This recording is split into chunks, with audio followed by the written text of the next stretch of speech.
എന്റെ കേരളം മെഗാ പ്രദർശന വിപണനമേള 2022 ഏപ്രിൽ 18 മുതൽ 24 വരെ തേക്കിൻകാട് മൈതാനം തൃശൂർ. ഇനി വൈറൽ വീഡിയോ സെഗ്മെന്റ് ആണ്. വരുന്നത് ആരാന്ന് നമുക്ക് കാണാം. Let's go to the video profile. പന്തളത്തു നിന്നും കോമഡി ഉത്സവ വേദിയിലെത്തിയ കൊച്ചു ഗായകൻ ദേവനാരായണൻ. സോഷ്യൽ മീഡിയയിൽ ദേവനാരായണൻ ആലപിച്ച ശങ്കരാഭരണത്തിലെ ഗാനം ജനകീയമായതോടെയാണ് ഈ മിടുക്കൻ കൂടുതൽ ശ്രദ്ധ നേടിയത്. ഇതിനോടകം 20-ലധികം വെബ് സീരീസുകളിലും ഷോർട്ട് ഫിലിമുകളിലും അഭിനയിച്ച ദേവനാരായണൻ സോഷ്യൽ മീഡിയയിലെ മ്യൂസിക് കോമ്പറ്റീഷനുകളിലും വിജയത്തിലകം അണിഞ്ഞിട്ടുണ്ട്. അഭിനയത്തിലും സംഗീതത്തിലും ഒരുപോലെ കയ്യൊപ്പ് പതിപ്പിക്കുന്ന 12 വയസ്സുകാരൻ ദേവനാരായണനെ കോമഡി ഉത്സവ വേദിയിലേക്ക് സ്നേഹപൂർവ്വം സ്വാഗതം ചെയ്യുന്നു.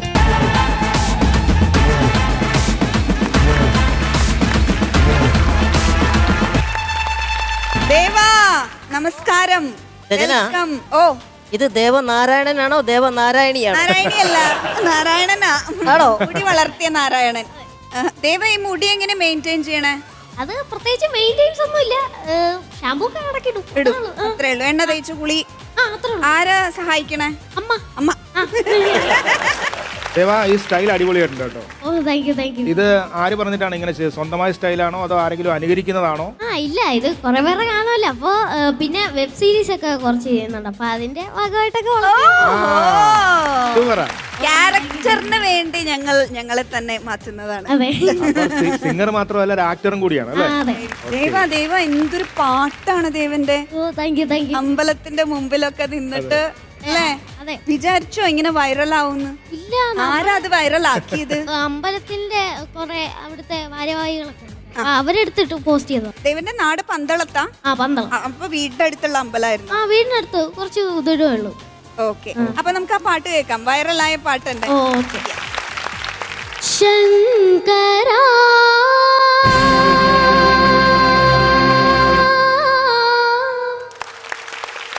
നാദ ശരീരാ പരാ വേദ വിഹാരാ ഹരാ ജീവേശ്വരാ ശങ്കരാ നാദ ശരീരാ പരാ വേദ വിഹാരാ ഹരാ ജീവേശ്വരാ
మెరుపులు మురిసే పెదవుల చిరుచురు నవ్వులు కాబోలు ఉరిమే ఉరుములు సరి సరి నరనల సిరి సిరి మూవలు కాబోలు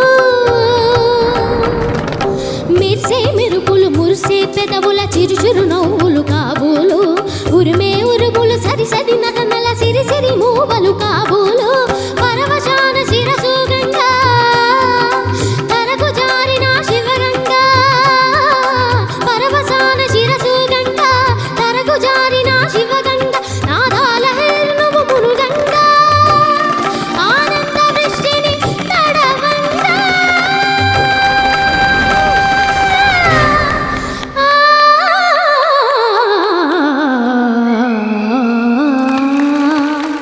శంకరా నాద శరీరా పరా వేద విహారా హరా జీవేశ్వరా శంకరా శంకరా శంకరా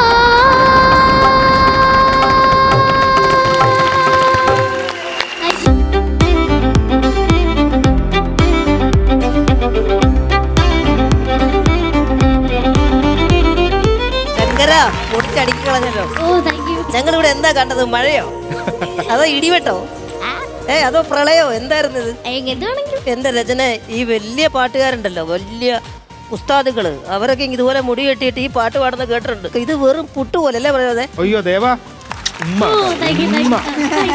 പതി പറഞ്ഞ പോലെ വലിയ ആൾക്കാർ പോലും ഒന്ന് പാടാൻ മടിക്കുന്ന ഒരു പാട്ട് മോൻ പുഷ്പം പോലെ ഇവിടെ ഒന്ന് പാടി എന്നുള്ളതാണ്. താങ്ക് യു അപ്പൊ എന്താണ് അടുത്ത സാധനം? അടുത്തത് നീലനിഷീദിനി അമ്പടാ, വേറെ സാധനമാണ്.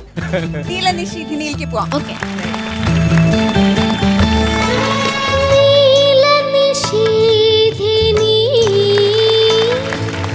നിന്മണി മേടയിൽ നിദ്രാവിഹീനയായി നിന്നു നിന്മലർവാടി നീറുമൊരോർമ്മ പോ നിർമ്മലേ ഞാൻ കാത്തു നിന്നു നിന്നു ഞാൻ കാത്തു നിന്നു നീലനിഷീദിനി നിന്മണി മേടയിൽ നിദ്രാവിഹീനയായി നിന്നു നിന്മലർവാടിയിൽ നീറുമൊരോർമ്മ പോ നിർമ്മലേ ഞാൻ കാത്തു നിന്നു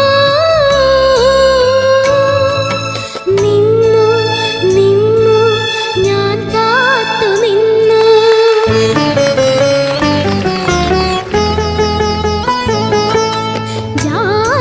ജാലകവാതിലിൻ വെള്ളിക്കൊളുത്തുകൾ താളത്തിൽ കാറ്റിൽ കിലുങ്ങി ജാലകവാതിലിൻ വെള്ളിക്കൊളുത്തുകൾ താളത്തിൽ കാറ്റിൽ കിലുങ്ങി വാതിൽ തുറക്കുമെന്നോർത്തു വിടന്നിതൻ വാസന്ത സ്വപ്നതലങ്ങൾ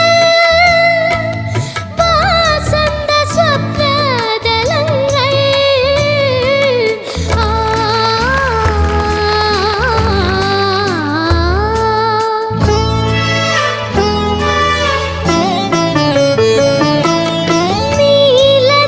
നീലനിഷീദിനി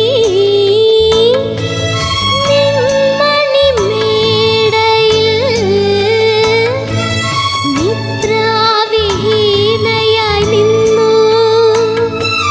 നിന്മലർവാടിയിൽ നീറുമൊരോർമ്മ പോ നിർമ്മലേ ഞാൻ കാത്തു നിന്നു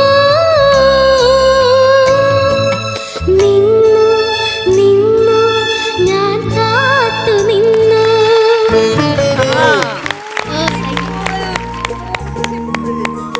പറ്റാണ്ടിരിക്കട്ടെ കേട്ടോ. വേറൊരു സാധനം പാടി. അല്ലേ? ശങ്കരാഭരണം കേട്ടതിന് ശേഷം പിന്നീട് നീലനിശ്ചിതിലേക്ക് പോയപ്പോ ആ ഒരു ലോകത്തേക്ക് മോൻ കൊണ്ടുപോയി താങ്ക് യു കേട്ടാ. താങ്ക് യു പക്രു ചേട്ടാ, എനിക്ക് തോന്നുന്നു ഇപ്പൊ ഒരു സിംഗർ എന്ന് പറഞ്ഞിട്ട് വരുന്ന ആളുകളെല്ലാം അവർ കുറച്ച് പെർഫോമർ കൂടി ആവണം എന്നുള്ളതാണ്. വെറുതെ പാട്ട് പാടിയാ പോരാ, അങ്ങനെയാണ് മിക്ക ഷോസിലും ഒക്കെ നമ്മൾ കാണുന്നത്. പക്ഷെ ഒന്നുമില്ലാതെ എനിക്ക് ജാനകിമ്മേനൊക്കെ ഓർമ്മ വന്നു. അല്ല ഇത് ശരിക്കും പറഞ്ഞാൽ ജെനുവിനായിട്ട്, അതായത് ഈ ഒരു കാര്യത്തിന് വേണ്ടിയിട്ട് തന്നെ ദൈവം ഇങ്ങോട്ട് പറഞ്ഞു പറഞ്ഞിട്ട് അതെ താങ്ക് യു. അതിപ്പോ ഇവൻ അഭിനയം ഉണ്ടെന്നൊക്കെ പറഞ്ഞാൽ ഈ അടിമുടി കലാകാരൻ എന്ന് പറയില്ലേ, അതെ അത്ര സിമ്പിൾ ആയിട്ടാണ്. കാരണം ഈ പാട്ടൊക്കെ ഇങ്ങനെയൊക്കെ ഒന്ന് പാടാൻ കഴിഞ്ഞെങ്കിൽ കൊതി തോന്നിപ്പോകും. അത്രയും സ്വീറ്റ് ആയിട്ടും വളരെ സുഖകരമായിട്ടും മോൻ വളരെ കൂളായിട്ടാണ് പാടുന്നത്. ഓ താങ്ക് യു. പ്രചോദേട്ടാ, പന്തളത്ത് നിന്നും പന്തളത്തിന്റെ അഭിമാനമായ പുതിയൊരു കലാകാരൻ കൂടി വന്നിരിക്കുകയാണ്. Oh thank you. Thank you. Deva, ആദ്യം തന്നെ ഞാൻ നന്ദി പറയുന്നത് ദേവനെ ഇവിടെ എത്തിക്കാൻ അവിടെ അമ്പലത്തിന്റെ ഭാരവാഹികൾ എടുത്തിട്ടുണ്ട്. ആ ഭാരവാഹികൾക്ക് ഞങ്ങളുടെ ഒരു ഹായ് ആദ്യം തന്നെ പറയുക. കോമഡി ഉത്സവത്തിന്റെ ഒരു ഹായ് പറയാം. മോനെ അസാധ്യമായിട്ട് പാടി കേട്ടോ. ഓ താങ്ക് യു. മോനെ ഏത് പാട്ടും അസാധ്യമായിട്ട് പാടാൻ കഴിവുള്ള ഒരാളാണ്. ഓ താങ്ക് യു. ഇനി അറിയപ്പെടുന്ന ഒരു വലിയൊരു ഗായകനായി മാറട്ടെ ഓ കേട്ടോ. Thank you. Thank U. അതിനുള്ള എല്ലാ അനുഗ്രഹവും ദൈവം തരും. അടിച്ചു വിളിക്കാം. ദേവചൈതന്യമുള്ള ദേവനാരായണൻ, പന്തള രാജകുമാരൻ. പന്തള രാജകുമാരൻ ആരാ? അയ്യപ്പൻ. മണികണ്ഠൻ. ആ അതെ, മണികണ്ഠൻ. അത് കഴിഞ്ഞതിന് ശേഷം പിന്നീട് ഇപ്പോൾ ഇവിടെ നിന്ന് നോക്കുമ്പോൾ നമ്മൾ പന്തളത്തുള്ള ഒരാളെ ആരാധിച്ചു പോകുന്ന, അല്ലെങ്കിൽ നമ്മൾ തൊഴുതു പോകുന്ന തരത്തിലുള്ള ഒരു പ്രകടനമാണ് മോനിൽ നിന്നുണ്ടായത്. ഓ താങ്ക് യു. Thank U. എത്രാം ക്ലാസ്സിലാണ് മോൻ പഠിക്കുന്നത്? 6. 6ാം ക്ലാസ്. ഞാൻ ആലോചിക്കാം. 12 വയസ്സ് അല്ലേ? ആ അതെ. 12 വയസ്സുള്ള ഒരു പയ്യനോട് നമ്മൾ എന്താണ് പാട്ടിനെ കുറിച്ച് പറയേണ്ടത്? പിന്നെ പാട്ടിനെ കുറിച്ചിട്ട് പറയാൻ ഞങ്ങളും ആരുമില്ല, ആധികാരികമായിട്ടൊന്നും പറയാൻ. പിന്നെ അജി, നമുക്ക് ഇതിനകത്ത് തന്നെ നമ്മുടെ കോമഡി ഉത്സവം ദേവകൂട്ടി കുറെ ആൾക്കാരുണ്ട്. ദേവനന്ദ, ദേവാനന്ദൻ, ദേവാനന്ദൻ, അവരെല്ലാം അസാധ്യ പെർഫോമൻസും. അതെ. അതാണ് ഞാൻ ആദ്യം പറഞ്ഞത്, ദേവചൈതന്യം എന്ന് പറഞ്ഞൊരു സംഭവം ഈ പേരിൽ തന്നെ അങ്ങനെ വരിക. അതുപോലെ തന്നെ പെർഫോമൻസ് കാണുമ്പോൾ നമുക്ക് അങ്ങനെ തോന്നിപ്പോവുക. ഇതൊക്കെ ഒരു ഭയങ്കര സംഭവം തന്നെ ഇവിടെ നടക്കുന്നത്. നാളെ ഏതെല്ലാം സംഗീതത്തിൻ്റെ വേദികളുണ്ടോ അവിടെയെല്ലാം ഇവൻ കീഴടക്കും എന്നുള്ള കാര്യത്തിൽ യാതൊരു സംശയവുമില്ല. ഓ താങ്ക് യു. Thank U. ഏറ്റവും വലിയ സംഗീതത്തിൻ്റെ അല്ലെ സംഗീതജ്ഞനാവാൻ പറ്റുന്ന തരത്തിലുള്ള നമ്മുടെ ദാസേട്ടനെ പോലെയൊക്കെ ഉള്ള നല്ല ഗായകനായി മാറാൻ മോന് കഴിയട്ടെ. അതിനുള്ളൊരു ഇൻബോൺ ടാലന്റ് മോനിലുണ്ട്. എന്തായാലും ദേവനാരായണന് ഞങ്ങളുടെ 3 പേരുടെയും പ്രത്യേക അഭിനന്ദനം. ഓ താങ്ക് യു. Thank U. അപ്പൊ ദേവ ഹാപ്പി വളരെ വന്ന് അസലായി പാടുകയും ചെയ്തു, ഞങ്ങളെയൊക്കെ സന്തോഷിപ്പിക്കുകയും ചെയ്തു. ദേവന് തിരിച്ചൊരു സന്തോഷം കിട്ടി അല്ലേ? അപ്പൊ നമുക്ക് ഇനിയും കാണാം, ഉറപ്പായിട്ടും കാണും നമ്മള്. ഉമ്മ. ഓക്കെ മോനെ, താങ്ക് യു. Thank U. എന്റെ കേരളം മെഗാ പ്രദർശന വിപണനമേള 2022 ഏപ്രിൽ 18 മുതൽ 24 വരെ തേക്കിൻകാട് മൈതാനം, തൃശൂർ.